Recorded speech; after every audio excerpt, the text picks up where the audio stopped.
మీరు నిర్వహిస్తున్న online portal ఏదైతే ఉందో ఆ పోర్టల్ కూడా మార్పులకు దూరమవుతూ అదే మామూలుగా ఆర్ఓఆర్ అనేది ఎవరికైతే భూమి ఉంటుందో ఆ ఉన్న వ్యక్తికి భూమిపై ఎవరికి ఎలాంటి హక్కులు ఉన్నాయో తెలిపే రికార్డు, దాన్ని మనం ఆర్ఓఆర్ అంటాం.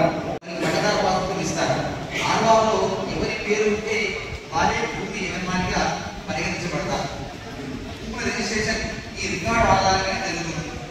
ప్రభుత్వం నిర్ధారిస్తారు కాబట్టి ఇది చాలా ముఖ్యమైన రికార్డు. అది ఎవరికైతే భూమి ఉందో వాళ్ళందరికీ ఉండే రికార్డు అది. నెక్స్ట్ అయితే ఈ భూభారతంలో ఉన్న కీలక అంశాలు ఏంటంటే చర్చగా చూసుకుంటే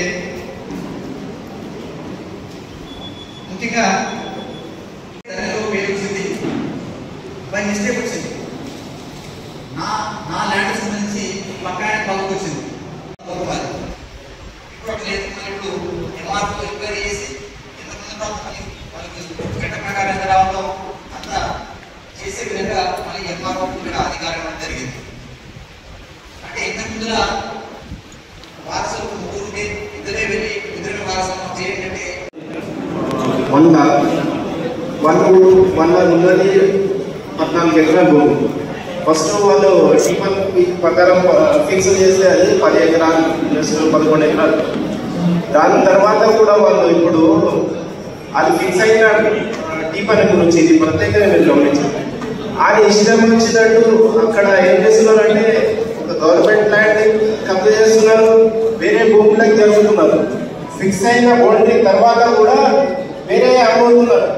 ఆల్రెడీ అమ్ముతున్న భూమి తర్వాత కూడా దీని మీద ప్రత్యేకంగా దృష్టి పెట్టాలి.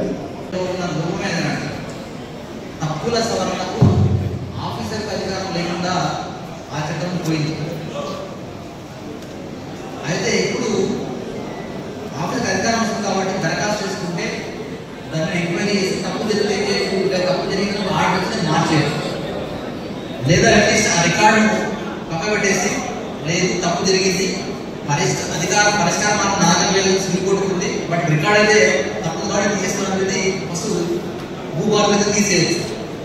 మీరన్నా వాటికి 2 రకాల పరిష్కారం వచ్చే అవకాశం ఉంటున్నారు.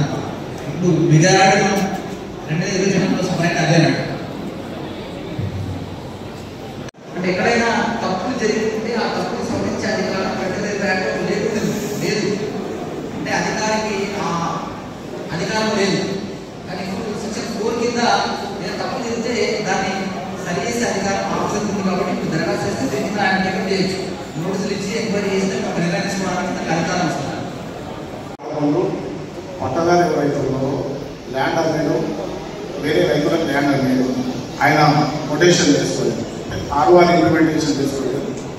ఎప్పుడే ధరణి వచ్చింది, ధరణి వచ్చిన తర్వాత ఆయన ప్లాట్లు చేసుకుంటూ 100 ఎకరాలు ప్లాట్లు చేసుకున్నారు. అవి ప్లాట్లు చేసినాక ప్లాట్ల మీరు వినియోగదారు ప్లాట్లు పడుతుంది. తర్వాత ఆయనకు రైతు బంధు అట్లాగే ఆ 100 ఎకరాలకు రైతు బంధు అక్కడే కంటిన్యూ అవుతుంది.